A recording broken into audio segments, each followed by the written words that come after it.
नमस्कार, मैं हूं संजय शर्मा। आप देख रहे हैं 4 PM न्यूज नेटवर्क। कौन देता है प्रधानमंत्री को इतनी गालियां?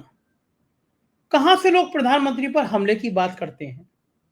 प्रधानमंत्री बार बार ये बातें क्यों करते हैं? वो मुझ पर हमला कर देंगे, वो मुझे गालियां देते हैं, वो मेरी हानि करते हैं, मानहानि करते हैं। कौन दे रहा है प्रधानमंत्री को गालियां?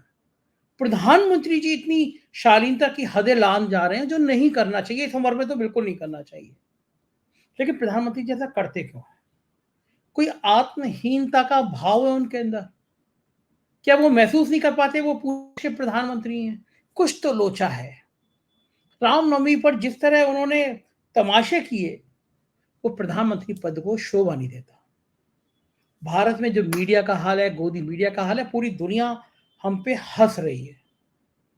और राजनीति में क्या होने जा रहा है, चुनाव में क्या होने जा रहा है, इन तमाम विषयों पर बात करेंगे प्रोफेसर अभय दुबे जी के पास। जहाँ देश के जाने माने पत्रकार हैं, एबीपी चैनल में आप उनको रोज देखते हैं। हम उससे राजनीतिक चर्चा रोज करते हैं। चलते हैं अभय दुबे जी के पास। उससे पहले आपसे चैनल को ज्वाइन कीजिएगा, सब्सक्राइब करिएगा, बातचीत पूरी सुनिएगा, बहुत मजेदार बातचीत है। चलिए मिलवाते हैं अभय जी से। 4 PM न्यूज नेटवर्क में स्वागत है अभय दुबे जी आपका। रामनवमी का दिन था कल, और बड़ी उम्मीद थी। मुझे तो लग रहा था कि भगवान राम सब शांति से रखें, क्योंकि जिस हिसाब से तैयारियां चल रही थी, बंगाल में अलग बयान आ रहे थे और बीजेपी की तैयारी थी। मुझे लग रहा था कि पहले चरण का मतदान 19 तारीख को है, कल है। और मुझे लग रहा था उससे पहले कहीं ऐसा ना हो कि कुछ ऐसा तनाव पैदा करने की कोशिश कर दी जाए, लेकिन भगवान राम ने इज्जत दांव पे हमारे हम सबकी इज्जत दांव पे थी, बचा ली। कहीं कोई फसाद नहीं। लेकिन एक दूसरी बात, भगवान राम के मस्तक पर सूर्य की किरण आज पहली बार पड़ी। वहां पे मंदिर ऐसा बनाया गया था। प्रधानमंत्री जी को मैंने देखा हेलीपैड हेलीकॉप्टर के अंदर, वो अपने आई पैड पे बैठे, सैंडल अलग रखी हुई थी उनकी, दिखाने की कोशिश कर रहे थे बिना सैंडल उतारे भी भगवान राम के दर्शन कर रहे हैं। अच्छी बात है, हर एक को करना चाहिए। मोबाइल पे, आई पैड पे अगर आपकी मन में श्रद्धा है तो ईश्वर के दर्शन करने चाहिए। लेकिन इन फोटो को खिंचवा के हेलीकॉप्टर में, तो उनका स्पेशली कोई फोटोग्राफर होगा, इन फोटो को खिंचवा के उसको ट्वीट करना। रामनवमी पे उन्होंने 5-7 ट्वीट किए, अपने भाषण राम मंदिर के ट्वीट किए। इसका मतलब है कि एक मैसेज देना चाहते थे, और नारे भी उन्होंने जय श्री राम के लगाए। लेकिन मामले में कुछ गर्मी बनी नहीं। प्रधानमंत्री को इतना नाटक क्या शोभा देता है करना? देखिए, हमारे प्रधानमंत्री का व्यक्तित्व तो काफी नाटकीय है। हम इस बात से इनकार नहीं कर सकते। और पिछले 10 साल में उनकी नाटकीयता तरह-तरह के रूपों में हमारे सामने आई है। आपने आज तक सुना है किसी राष्ट्रपति ने, किसी प्रधानमंत्री ने दुनिया के बड़े देश हों चाहे छोटे देश हों, समुद्र में गोता लगाते हुए तस्वीर खिंचाई हो? समुद्र में दो गोताखोर उन्हें पकड़े हुए हों और वो नीचे जाकर कोई पुरातत्व का कोई हिस्सा निकाल कर उसको दिखा रहे हों, मतलब जो है, ऐसी कोई तस्वीर आपने खिंचाई है, देखी है? क्या आपने देखा है कभी पर पहाड़ों पे बर्फ के बीच में सफेद कपड़े पहनकर साधु बनकर तस्वीर खिंचाई हो? किसी गुफा में तपस्या करते हुए तस्वीर खिंचाई हो? बनारस की गंगा में नाव में जाते हुए 64 कैमरे लगे हुए हों, 64 कैमरे लगे थे उस वक़्त, 64 कैमरे, आपको ध्यान होगा। उसमें तस्वीर खिंचाई हो। तो हमारे प्रधानमंत्री जी में और कोई विशेषता हो या ना हो, नाटकीयता उनके अंदर पर्याप्त है और उसमें उसका कोई मुकाबला कर नहीं सकता है। सोशल मीडिया पर उनकी नाटकीयता के बहुत सारे छोटे-छोटे टुकड़े हमेशा घूमते रहते हैं। लेकिन मैं अभी उसके ऊपर नहीं जाऊँगा। मैं मानता हूँ कि भारत में जो लोकसभा का चुनाव होता है, वो एक गंभीर कार्रवाई है और मैं उसको गंभीरता से ही देखूँगा। भले ही प्रधानमंत्री कितना भी उसको नाटकीय तरीके से और अभिनीत शैली में उसको पेश करने की कोशिश करें। मेरा कहना यह है कि आज रामनवमी थी। ये ऐसा त्योहार है जो बड़े पैमाने पर देश में मनाया जाता है। यहाँ तक कि आदिवासी भी रामनवमी पूरे उत्साह के साथ मनाते हैं सारे देश में। तो प्रधानमंत्री ने चुनावी मंच से जय श्री राम के नारे लगाए और उन्होंने, जैसा कि अभी आप बताया, कि हेलीकॉप्टर में सैंडल उतार के अलग रखे हुए थे और उसके बाद वो अपने इलेक्ट्रॉनिक यंत्र के ऊपर, डिजिटल यंत्र के ऊपर वो सब देख रहे थे।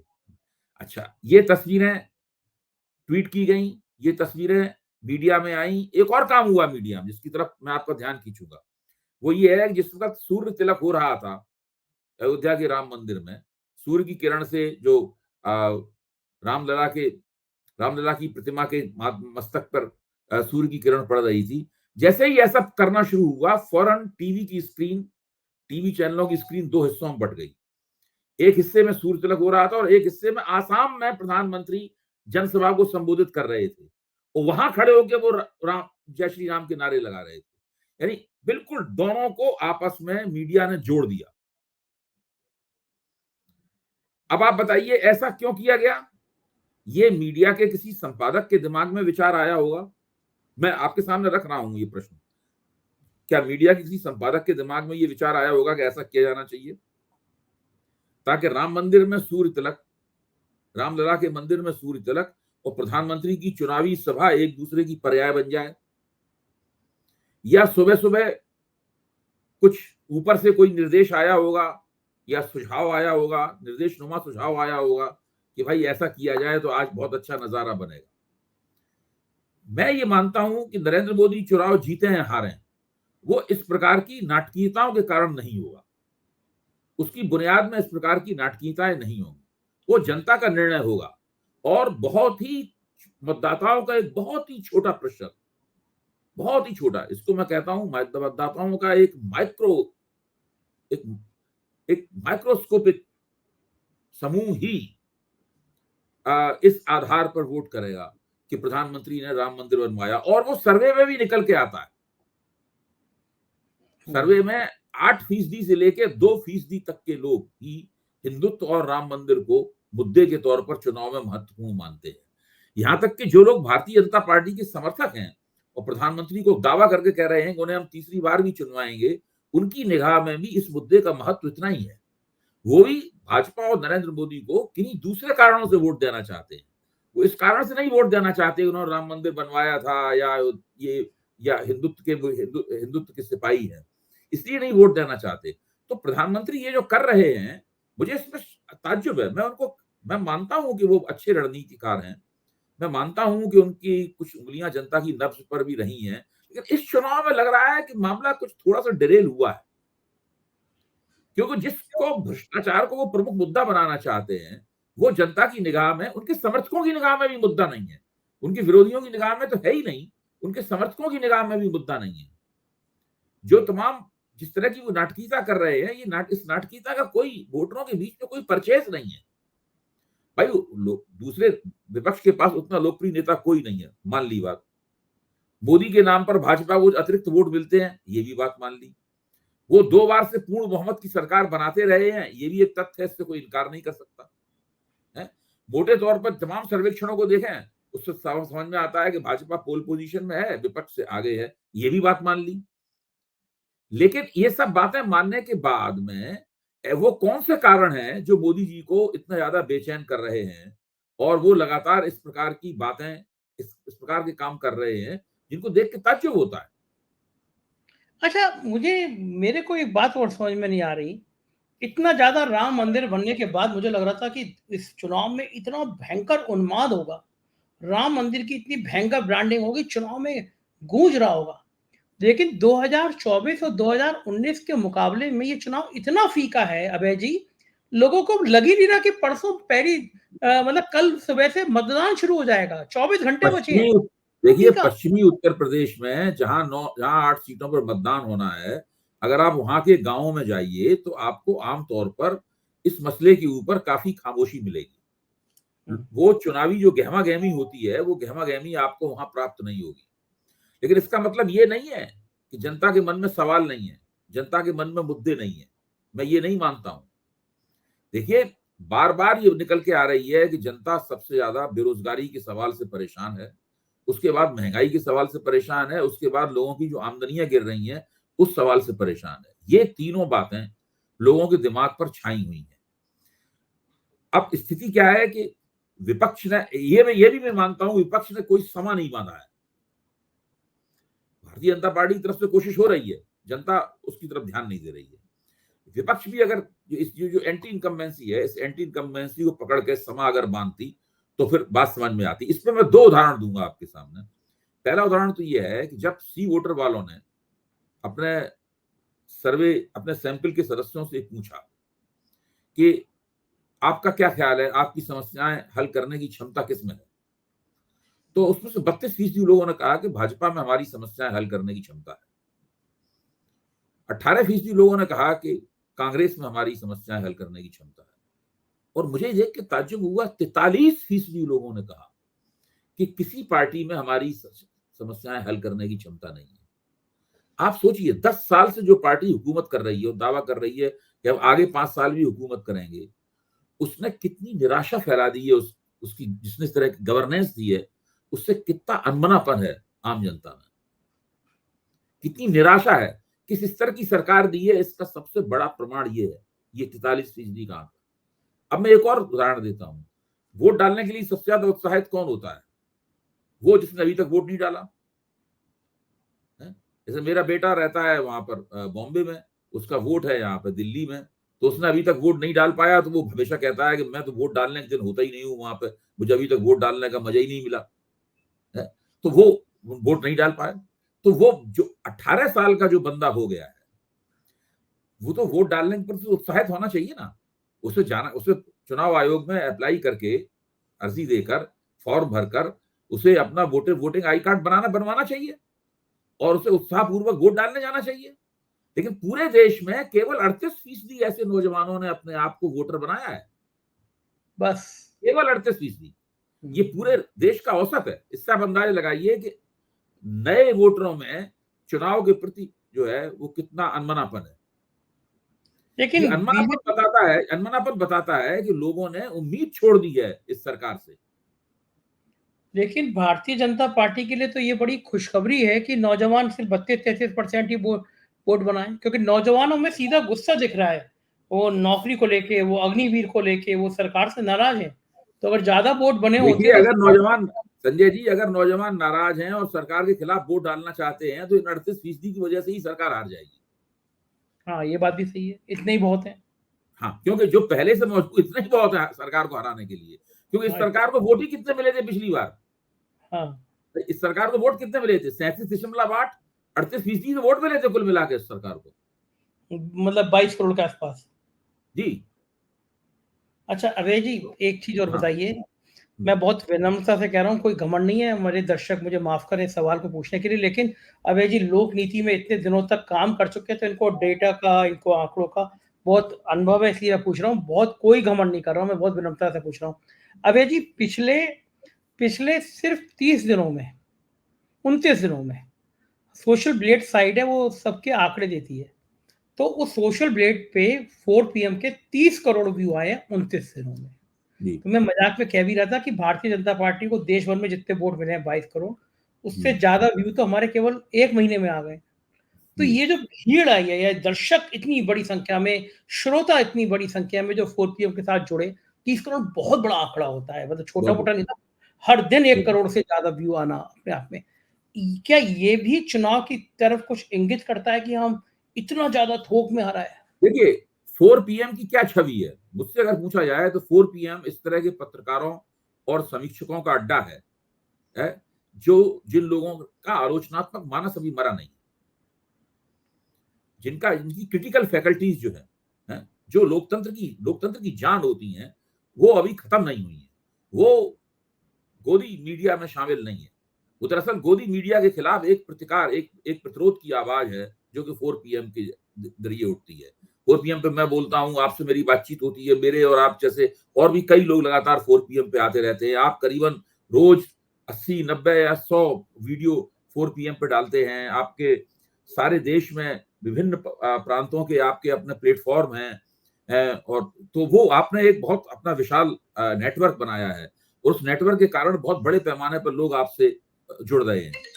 मेरा मानना यह है कि ये जो पूरी पब्लिक, ये जो पूरी जनता जो आपके साथ जुड़ी है, इसके साथ में अगर आप दूसरे जो क्रिटिकल फैकल्टीज वाले मंच हैं, जैसे रवीश कुमार का मंच है, या और अपने दूसरे साथियों का मंच है, इन पत्रकारों को हम सब लोग जानते हैं, वो हमारे मित्र भी हैं, हमारे सहयोगी भी रहे हैं, एक जमाने में हम लोगों ने साथ साथ काम किया है। इन सबको आप जोड़ लें तो ये एक बहुत बड़ी जनता ऐसी है, बहुत बड़ी पब्लिक, सोशल साइंस में पब्लिक शब्द का इस्तेमाल किया जाता है, बहुत बड़ी पब्लिक ऐसी है, जो पब्लिक मौजूदा सत्ता प्रतिष्ठान है उसकी आलोचक है। और वो आलोचना सुनना चाहती है। आलोचना निंदा नहीं है, आलोचना निंदा नहीं। देखिए आलोचना निंदा या भर्त्सना नहीं है। हम्म। आलोचना आलोचना होती है, उसको आलोचना की तरह से देखना पड़ेगा। मैं ही समझता हूं कि हमारे लोकतंत्र के लिए लोकतंत्र के उत्तम स्वास्थ्य की निशानी है। बिल्कुल जो ठीक कह रहे डिजिटल हो मीडिया में आप। बहुत बड़ा उभार हुआ है, ये लोकतंत्र के उत्तम स्वास्थ्य की निशानी है, और इसका नेतृत्व 4 PM और संजय शर्मा के हाथ में। मैं तो खुद देख के हैरान था, मैं कहा मैं आप ही से इसकी शंका निवारण करूंगा। मुझे लगता था कि इसका मतलब देश का जनमानस जो है वो सरकार से बोल नहीं पा रहा, लेकिन उसके मन में यह है कि अवैध जी बोलेंगे, बात करेंगे, तो वो इधर आ रहा है। तो ये इंगित कर रहा है कि सरकार के प्रति जो 42-43% की बात आपने कही, इसका मतलब सरकार की नीतियों से नाराज हैं, दुखी हैं, मध्यम वर्ग हो, युवा हो, महिलाएं हो, तभी वो इतनी बड़ी संख्या में इधर आ रहे हैं। लेकिन क्या नहीं नहीं, ये बहुत। सारी मैंने तो सर्वे करने वाले जो अपने साथी हैं उन सबसे हमने बातचीत की है, और सबका मानना है कि इस बार 2019 के मुकाबले सरकार के प्रति नाराजगी काफी बढ़ी है। जो एंटी इनकम्बेंसी है, एंटी इनकम्बेंसी 2019 के मुकाबले कई परसेंटेज पॉइंट ज्यादा है। हाँ, और वो ये चीज तरह तरह से अपने आप को व्यक्त करती है। जो अनमनापन है, जो खामोशी है, जो उदासीनता है, वो उसकी वो भी उसी नाराजगी की आवाज है। खामोशी भी एक आवाज, खामोशी भी खामोशी एक है। आवाज है, उसी नाराजगी की एक आवाज है। और जो आपको बड़े पैमाने पर जो जो दर्शक और श्रोता वर्ग मिल रहा है, वो उसका दूसरा पहलू है, वो भी उसी की एक अभिव्यक्ति है। अभिव्यक्ति है। बल्कि लोग इसलिए भी नाराज है, प्रियंका गांधी का कल रोड शो था सहारनपुर में, और मैंने तो मोदी जी की रैली, मेरे रिपोर्टर वहां पे थे, मोदी जी की रैली भी देखी और प्रियंका गांधी का शो था। और मेरा रिपोर्टर बता रहा है कि दुगनी भीड़ थी, वहां के स्थानीय पत्रकारों ने बताया कि प्रियंका गांधी के रोड शो में दुगनी भीड़ थी। लेकिन नेशनल मीडिया में, गोदी मीडिया के सारे चैनलों में एक खबर नहीं दिख रही थी, जरा सी देर चली खबर, खबर गायब, भीड़ दिखी नहीं। मैं तो ये कई बार मजाक में अपने साथियों से कहता हूं, जो कि कमर्शियल चैनल्स में काम करते हैं, कि भाई 2-3 नए बच्चे जिन्होंने अभी अभी रिसर्च करनी शुरू की हो, उनको 4-5 बड़े चैनल चुन के उनके सामने दिन भर बैठा दीजिए। उनसे कहिए कि वो 12 घंटे उनके सामने बैठे रहें, और 12 घंटे में नोट करें कि किस चैनल ने विपक्ष को कितना समय दिया, विपक्षी चेहरे, विपक्षी आवाजें कितने देर सुनाई दी, टीवी के ऊपर कितनी देर दिखाई दी, नरेंद्र मोदी और भाजपा कितनी देर दिखाई दिए, कितनी देर सुनाई दिए, किसके विजुअल कितने आए, किसके ऊपर कितने कार्यक्रम हुए, किसकी फाइल फोटोज ज्यादा चलाई गई, किसकी ताजी फोटो ज्यादा चलाई गई, इन सबका एक तखमीना 12 घंटे का निकाल लिया जाए। और उसके बाद ये चैनल खुद अपने गिरेबान में मुंह डाल के देखें कि उनको जब गोदी मीडिया कहा जाता है तो सही कहा जाता है या गलत कहा जाता है। अच्छा, मैं एक चीज़ और देख रहा हूँ कि बहुत खराब है, हम लोगों के पेशे के लिए, हम और आप एक ही पेशे हैं, उस पेशे के लिए बड़ा खराब है। मैं देख रहा हूँ नेताओं को जब आलोचना की जाती थी, आज मैं कांग्रेस के प्रवक्ता के साथ डिबेट में था, तो उन्होंने मुझसे ये बात कही, बात फ़ोन पे, कि जब नेताओं की आलोचना की जाती थी तो पत्रकार तो खुश होती थी, जनता खुश होती थी। उनका कहना था पत्रकारों की, इस तरह के गोदी मीडिया के पत्रकारों की जब आलोचना होती है, तो जनता में खुशी की लहर आती है कि यार इनका कम से कम उनको चेहरा तो दिखाया जा रहा है। ये खतरनाक दौर है, मतलब अच्छा नहीं है। अंजनाओं कश्यप जी के लिए नहीं, देखिए आपने ठीक कहा। देखिए इससे सबसे ज्यादा बड़ा नुकसान क्या हुआ है कि मीडिया की साख गिर गई है। तो मीडिया की जो साख, देखिए बड़ी मुश्किल में, साख एक ऐसी चीज है जो बहुत धीरे धीरे परत दर परत मुश्किल में बनती है, और उसको गिरने में बहुत देर, एक बार गिर जाती है दोबारा फिर नहीं उठती है। मीडिया की जो टीवी चैनल्स, हर मीडिया का एक भूमिका क्या है, पेडागोजिक रोल है मीडिया का, यानी शिक्षात्मक भूमिका है मीडिया की। मीडिया जनता का राजनीतिक शिक्षण करती है। जब मैंने 2010, 11, 12, 13 के दौरान भ्रष्टाचार विरोधी आंदोलन में मीडिया पे होने वाली जो बहसें हैं उनमें भाग लेना शुरू किया, और बहुत बड़े पैमाने पर मुझे बुलाया जाने लगा विभिन्न चैनलों से, तब मैं बार बार इस बात को महसूस करता था कि हमारा काम जनता का राजनीतिक शिक्षण करना है। अगर हमें कुछ बातें आती हैं सामान्य व्यक्ति से ज्यादा, तो हमारा काम है उसको समीक्षात्मक परिप्रेक्ष्य में, एक आलोचनात्मक परिप्रेक्ष्य में लोगों के सामने रखना, और लोगों के सामने पेश करना कि भाई स्वस्थ लोकतंत्र किस तरह का होना चाहिए, हमारे देश में किस तरह का लोकतंत्र है, स्वस्थ लोकतंत्र की आदर्श छवि क्या है, और उन दोनों के बीच का अंतर क्या है। ये लोगों के सामने रखें तो लोग ऐसे स्वस्थ लोकतंत्र के लिए कोशिश करेंगे, एक आदर्श लोकतंत्र की तरफ हम लोग बढ़ सकेंगे। ये हम लोगों का उद्देश्य था। आज स्थिति क्या है? आज मीडिया पूरी तरीके से प्रबंधित हो गया है। सरकार ने उसको प्रबंधित करने की कोशिश की और मीडिया ने अपने आप को प्रबंधित हो जाने दिया। यहां तक कि मीडिया ने उसके अंदर अपनी भूमिका भी निभाई, जबकि मीडिया मालिक बड़े शक्तिशाली लोग हैं। ऐसा थोड़ी ना है कि सरकार उनका एकदम कुछ का कुछ कर देगी। वो लोग चाहते तो अपनी आजादी का कम से कम एक हिस्सा तो कायम रख ही सकते थे। उन्होंने एक हिस्सा भी कायम नहीं किया। आप देखिए कि जिस दिन अगर कभी नरेंद्र मोदी लड़खड़ाए और उनका जो प्रभा मंडल है वो प्रभा मंडल बुझ गया नरेंद्र मोदी का, तो बहुत दिन तक तो इन मीडिया के वालों को समझ में नहीं आएगा कि वो किसकी तारीफ करें, क्योंकि उनको इतनी आदत पड़ चुकी होगी नरेंद्र मोदी की तारीफ करना। तो उनके जो ढोल मंजीरे हैं वो बेचारे अकेले में पड़े हुए सुस्त पछताते रहेंगे कि हमारा कोई इस्तेमाल ही नहीं कर रहा है। नरेंद्र मोदी के ढोल मंजीरे बजाने, हालत यह है कि नरेंद्र मोदी कोई नई ड्रेस पहन के अगर आते हैं टीवी पे, तो फौरन उनका नक्शे पड़ना शुरू हो जाता है, और अगर आप उस पर आपत्ति करें तो आपका नाम चैनल में बुलाए जाने वालों की सूची से काट दिया जाता है। क्या दौर आ मेरे गया। साथ कभी हो आप, चुका है। अच्छा आपके साथ हो चुका है क्या? हो चुका है एक बार। कभी कल्पना की थी आपने अभय जी कि ये दौर आ जाएगा, इस हद तक गिरने अच्छा का दौर आ देखिए, जाएगा? मैं कोई कांग्रेस का प्रशंसक नहीं हूं। मैं आपको बताऊं कि जब 2012-13 के दौरान हम लोग भ्रष्टाचार विरोधी आंदोलन में कांग्रेस की कड़ी आलोचना किया करते थे, तो भारतीय जनता पार्टी वाले भी किया करते थे। तो भाजपा को लगता था कि वही हमारा आदमी है, और भाजपा वाले मिठाई वगैरह भी खिलाया करते थे, क्योंकि लगता था कि है तो हमारा ही आदमी, भले ही हमारी पार्टी का सदस्य ना हो। आप ये देखिए, उस वक्त भी कांग्रेस ने दूरदर्शन में बुलाए जाने वाले समीक्षकों में की लिस्ट में मेरा नाम था, उसको काटा नहीं कांग्रेस ने। अच्छा, जब मोदी की सरकार आई, हम लोगों ने सरकार की आलोचना की, तो बहुत दिन तक तो भाजपा वाले चकित रहे कि ये अचानक क्या हो गया है। फिर बाद में वो समझ गए कि नहीं भाई, ये तो जो भी सरकार में आता है उसका विरोध करता है, उसकी आलोचना करता है, इसकी पत्रकारिता का तरीका यही है। तो पता चला कि दूरदर्शन ने अपनी सूची में मुझे ब्लैक लिस्टेड कर दिया फौरन। ये कांग्रेसियों ने कभी नहीं किया। हाँ, हम लोग भी देखते थे कि कांग्रेस की कस के आलोचना करते थे। 2014 से पहले फुल पेज लिखते थे कांग्रेस के खिलाफ, लेकिन ना तो सोशल मीडिया पे गंदी गालियाँ कोई लिखता था, ना हाँ, धमकी कोई देता था, ना जाँचें होती थी। ये लेकिन सब नहीं था माहौल।